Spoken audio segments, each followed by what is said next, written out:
हाँ तो नमस्कार, स्वागत है आप सभी का तथास्तु फिजिक्स क्लासेस पर। उम्मीद है सब लोग मस्त होंगे, खुश होंगे और पढ़ाई कर रहे होंगे। तो जैसा कि आपको पता है, हमने motion in a straight line तुम्हारी 11th क्लास का जो चैप्टर नंबर 2 है वो अपन ने चालू कर दिया है।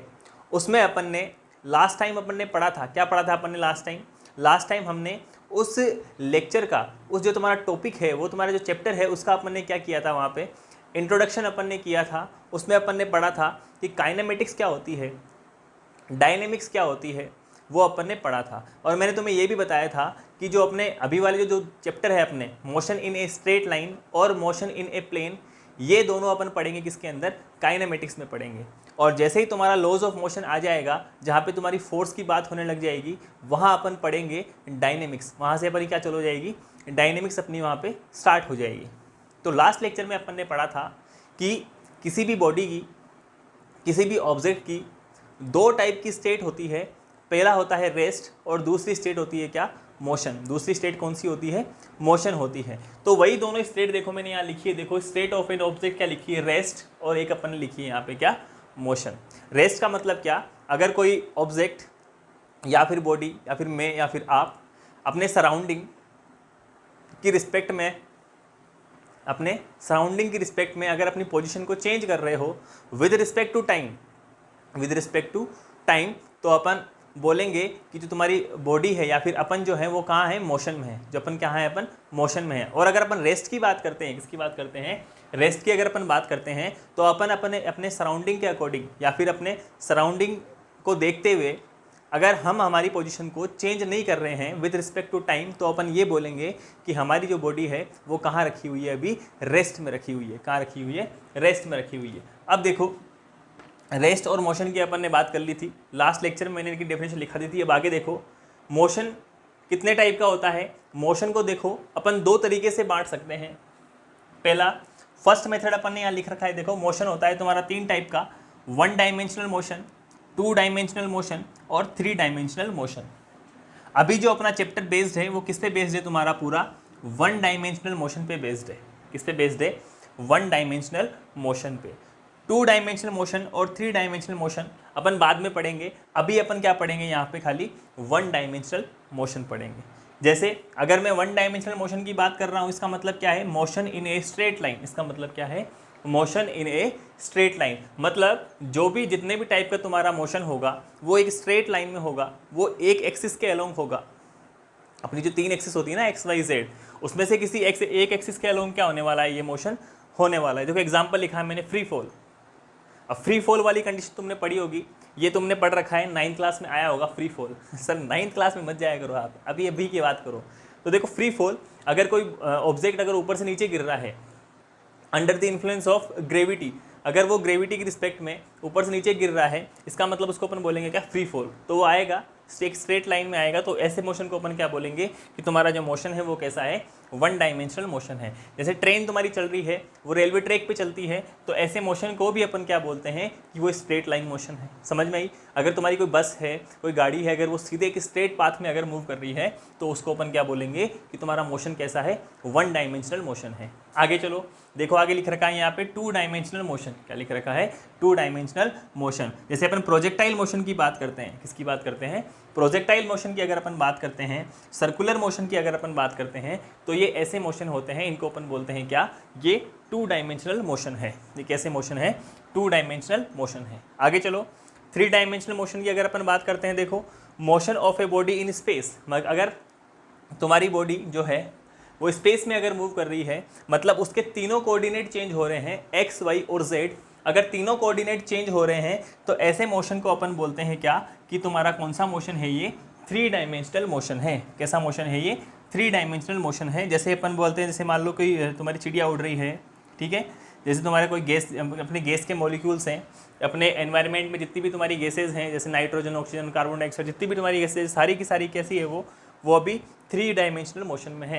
कैसे मोशन में है, वो 3 डायमेंशनल मोशन में है। जैसे अपने एरोप्लेन का मोशन है, वो भी कैसा आएगा तुम्हारा, 3 डायमेंशनल मोशन होगा। सेकेंड टाइप से अपन मोशन को कैसे बांट सकते हैं, देखो पहला होता है तुम्हारा यूनिफॉर्म मोशन। क्या होता है तुम्हारा, यूनिफॉर्म मोशन। देखो यूनिफॉर्म मोशन का मतलब क्या, जिसके अंदर वेलोसिटी कांस्टेंट हो, जिसमें क्या हो, वेलोसिटी कांस्टेंट हो। वेलोसिटी का मतलब क्या होता है, क्या होता है वेलोसिटी का मतलब? Change in position with respect to time, मतलब change in position x by T, यही होता है क्या? Change in position with respect to time, या फिर अपन यहाँ पे लिखेंगे क्या? Change in position with respect to time. ये ना लिख के अगर अपन वेलोसिटी को एकदम मतलब सही टर्म में लिखना चाहे तो क्या लिख सकते हैं अपन? Displacement upon time. इसका मतलब क्या होता है? वेलोसिटी होता है। तो अगर तुम्हारा मोशन कैसा है? यूनिफॉर्म मोशन है, तो ऐसी कंडीशन में वेलोसिटी क्या रहने वाली है यहाँ पे? कांस्टेंट, मतलब वेलोसिटी चेंज यहाँ पे नहीं होगी, वेलोसिटी क्या रहेगी यहाँ पे? कांस्टेंट। अगर वेलोसिटी कांस्टेंट है तो एक्सेलरेशन अपने आप क्या हो जाएगा यहाँ पे? जीरो हो जाएगा। तो यूनिफॉर्म मोशन की कहानी इतनी सी है, वेलोसिटी क्या रहेगी? कांस्टेंट, और एक्सेलरेशन क्या रहेगा? जीरो। एक्सेलरेशन क्या रहेगा यहाँ पे? जीरो। तो यहाँ देखो यूनिफॉर्मली एक्सेलरेटेड के अंदर तुम्हारा एक्सेलरेशन होगा वो क्या रहेगा यहाँ पे? कांस्टेंट रहेगा, और वेलोसिटी तुम्हारी क्या होगी यहाँ पे? चेंज करेगी। क्या करेगी? वेलोसिटी क्या होगी यहाँ पे? चेंज करेगी, और वेलोसिटी का जो चेंज होने का जो रेट है वो क्या रहेगा वहाँ पे? सेम होगा, लेकिन वेलोसिटी यहाँ पे क्या करेगी? चेंज करेगी। फिर लास्ट तुम्हारा बचता है क्या यहाँ पे? Non uniformly accelerated body. अगर तुम्हारा कोई भी ऐसे मोशन तुम्हारा कैसा है? नॉन यूनिफॉर्मली एक्सेलरेटेड, मतलब ऐसी कंडीशन का मतलब ये है कि तुम्हारा जो एक्सेलरेशन है वो यहाँ पे क्या नहीं है? कांस्टेंट नहीं है। इसका मतलब क्या है कि एक्सेलरेशन क्या नहीं है यहाँ पे? कांस्टेंट नहीं है। देखो ये अपन बाद में पढ़ेंगे धीरे धीरे करते हुए, अभी अपना मेन फोकस क्या है यहाँ पे? One dimensional motion. तो एक बार इसको देख लो और इसको नोट कर लो। अब देखो आगे देखना, देखो rest and motion, rest and motion are relative terms.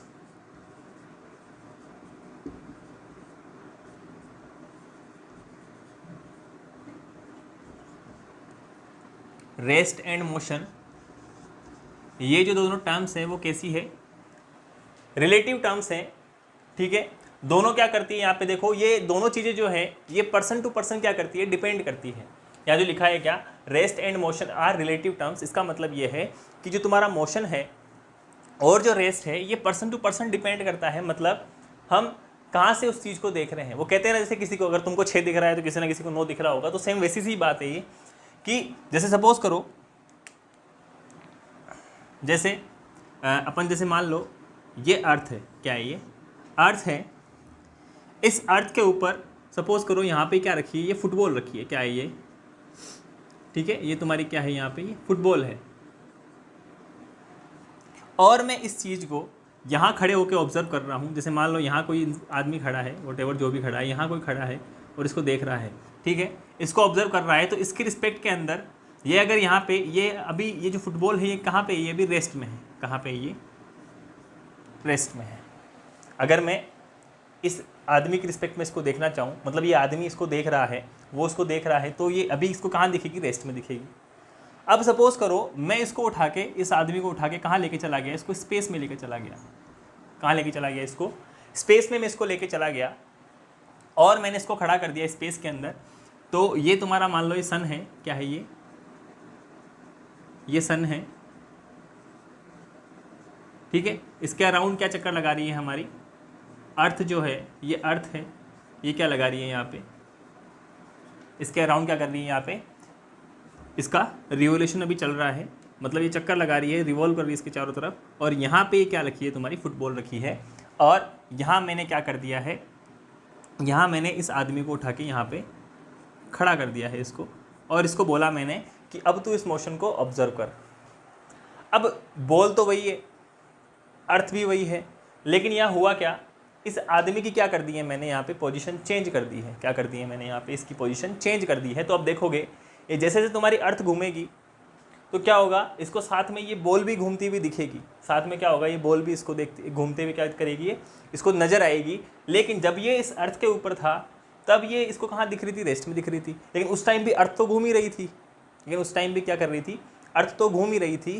तो कहने का मतलब मेरा ये है कि रेस्ट और मोशन क्या है? ये रिलेटिव टर्म इसलिए है कि देखो किसी के लिए रेस्ट तो किसी के लिए मोशन, ये दोनों चीज़ें एक साथ हो सकती है। ज़रूरी नहीं है कि कोई चीज़ तुम्हें अगर रेस्ट में दिख रही है तो वो किसी और को भी रेस्ट में दिखे, या फिर ये भी ज़रूरी नहीं है कि अगर तुम्हें कोई चीज़ मोशन में दिख रही है तो किसी और को भी क्या दिखे? वो मोशन में ही दिखे।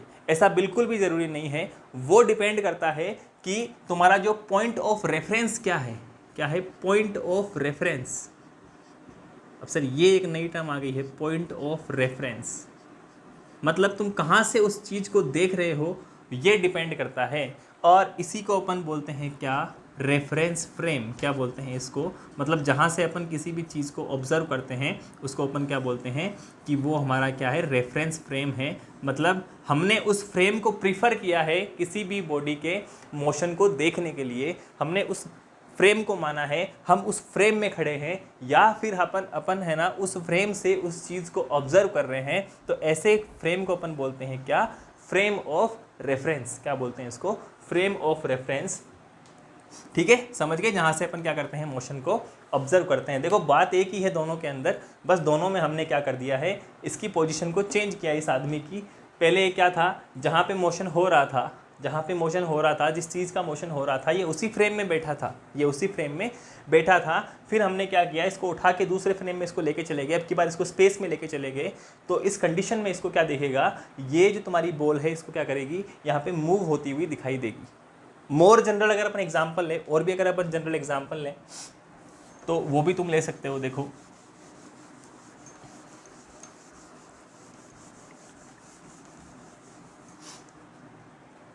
सपोज करो, जैसे यहाँ पे कोई भी गाड़ी चल रही है, ठीक है, इसके अंदर उस बॉल को चलो रख लेते हैं यहाँ पे, इसके अंदर ये रख दी मैंने फुटबॉल, बॉल रख लेते हैं यहाँ पे। ये क्या है, तुम्हारी बॉल रखी हुई है, ठीक है। अब ये तुम्हारी क्या है, यहाँ पे अर्थ है, एक आदमी खड़ा है यहाँ पे जो इस बॉल को देख रहा है, ठीक है, और एक आदमी यहाँ बैठा है जो इस गाड़ी को चला रहा है, जो इस गाड़ी को चला रहा है। अब देखो ये जो गाड़ी के अंदर बैठा हुआ आदमी है, इसके लिए फ्रेम ऑफ रेफरेंस क्या है, इसके लिए कार। क्या है इसके लिए, कार। मतलब जहाँ ये कार में बैठा है उसी के अंदर क्या रखी है, तुम्हारी बॉल रखी है, दोनों सेम जगह रखी है यहाँ पे। तो क्या होगा इस कंडीशन में, देखो क्या होगा इस कंडीशन में कुछ नहीं होगा। यहाँ पे इसको जो ये बॉल है वो क्या दिखेगी, इसको यहाँ पे रेस्ट में दिखेगी। कहाँ दिखेगी, इसको रेस्ट में दिखेगी ये बॉल। लेकिन जो ये बाहर खड़ा हुआ आदमी है, जब इस बॉल को देखेगा, जब इस बॉल को देखेगा तो क्या होगा, इसको ये जो बॉल है वो कैसे दिखेगी, यहाँ पे मोशन में दिखेगी। कैसे दिखेगी, ये मोशन में दिखेगी। मेरे कहने का मतलब ये है। तो आई होप आपको ये बात समझ में आई होगी कि हर एक चीज़ का जो रेस्ट है वो किसी के लिए ज़रूरी नहीं वो रेस्ट हो, या फिर वो मोशन है तो वो ज़रूरी नहीं किसी के लिए वो मोशन में हो। वो डिपेंड करेगा तुम्हारा फ्रेम टू फ्रेम डिपेंड करेगा, वो डिपेंड करेगा पर्सन टू पर्सन डिपेंड करेगा कि हम उस मोशन को देख कहाँ से रहे हैं। नोट करना चाहो तो इसको नोट कर सकते हो। हाँ, तो अब देखना ये कुछ इंपॉर्टेंट पॉइंट्स है जो तुम्हें याद रखने हैं मोशन के लिए। देखो पहला पॉइंट क्या लिखा है, देखो direction of velocity is in the direction of motion. जो तुम्हारी वेलोसिटी की जो डायरेक्शन होगी वो जिस तरफ तुम्हारा मोशन हो रहा होगा उसी डायरेक्शन में होगी, ठीक है। सेकंड देखो, direction of acceleration is not necessarily in the direction of motion. ये ज़रूरी नहीं है कि तुम्हारा जो एक्सेलरेशन हो वो उसी डायरेक्शन में हो जिस डायरेक्शन में तुम्हारा मोशन हो रहा हो। अरे सर ये क्या बात कर दी, अरे सपोज करो जैसे तुम्हारे मोशन की डायरेक्शन तो है इधर, लेकिन तुमने क्या कर दिया है, वहाँ पे ब्रेक लगा दिया है तुमने। मान लो तुम जा रहे हो गाड़ी में, मस्त, ठीक है, गाड़ी में तुम जा रहे हो। अब गाड़ी में जाते थे तुमने क्या किया, वहाँ पे ब्रेक लगाया। क्या किया, ब्रेक लगाया। अब ऐसा तो है नहीं कि एकदम से ब्रेक लगाते ही उसी टाइम तुम्हारी गाड़ी एकदम से रुक जाएगी, वो थोड़ा तो टाइम लेगी रुकने में, और एकदम से तुम भी ब्रेक नहीं लगाओगे।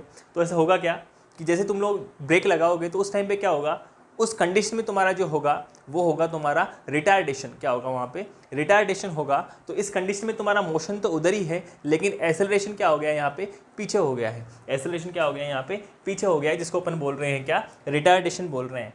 क्या, direction of acceleration is not necessarily in the direction of motion.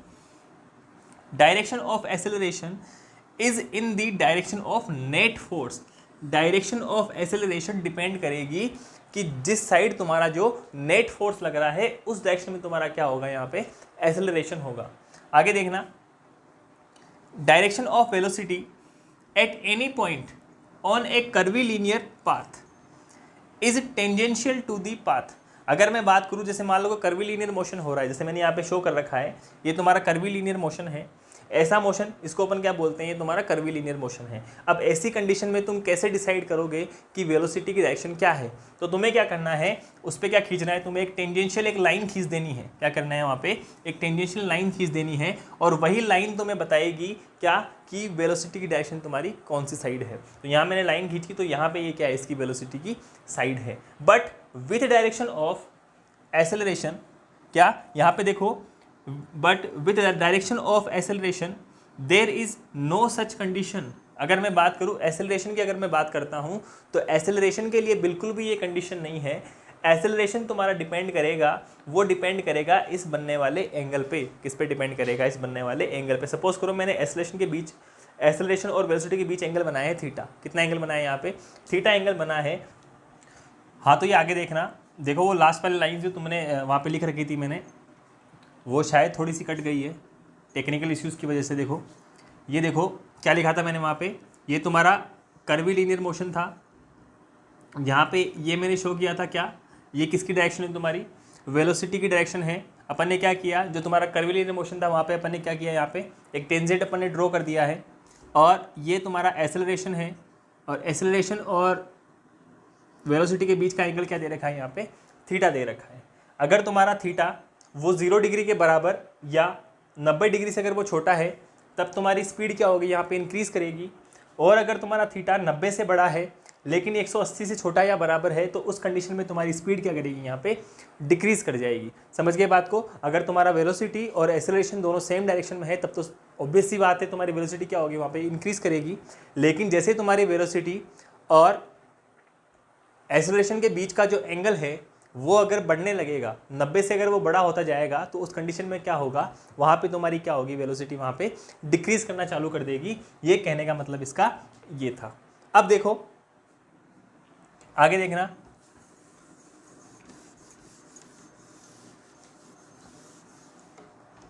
Again तुम्हारा आता है क्या,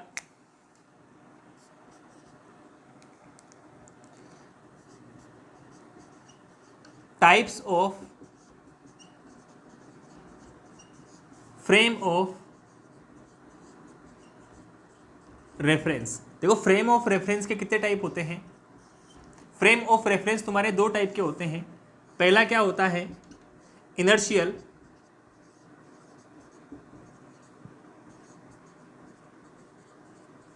इनर्शियल फ्रेम ऑफ रेफरेंस।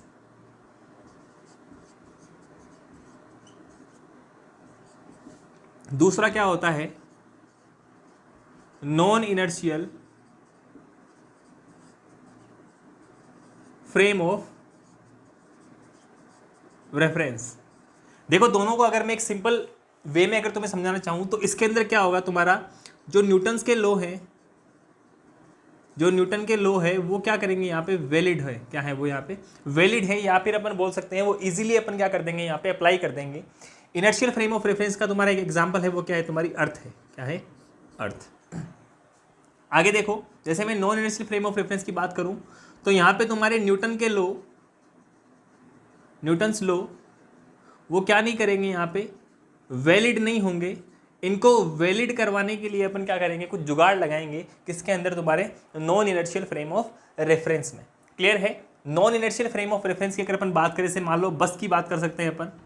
बस तुम्हारा जो है, बस जो है वो क्या है, वो अर्थ के रिस्पेक्ट में कैसा फ्रेम है, वो non inertial frame of reference है। कैसा फ्रेम है वो, non inertial frame of reference है। क्लियर है बात। तो अगर ये दो कंडीशन अगर वहाँ पे अप्लाई कर सकते हैं, तो वो क्या है तुम्हारा, अगर इनर्शियल की बात करें तो वहाँ पे न्यूटन के लॉ वैलिड हो जाएंगे, और नॉन इनर्शियल की अगर अपन बात करें तो वहाँ पे न्यूटन के लॉ क्या नहीं होंगे, वहाँ पे वैलिड नहीं होंगे। और अपन ये भी बोल सकते हैं इसमें कि जो तुम्हारा इनर्शियल फ्रेम ऑफ रेफरेंस है, इसमें क्या होगी, जो तो वेलोसिटी होगी वो क्या रहेगी, यहाँ पे कॉन्स्टेंट रहेगी, और एक्सेलरेशन क्या रहेगा, यहाँ पे 0, और नेट फोर्स भी यहाँ पे क्या रहेगा, 0। नेट फोर्स भी क्या रहेगा, यहाँ पे 0। और non inertial frame of reference की अगर अपन बात करते हैं, तो यहाँ पे तुम्हारा एक्सेलरेशन होगा वो नॉट इक्वल टू क्या होगा, यहाँ पे 0।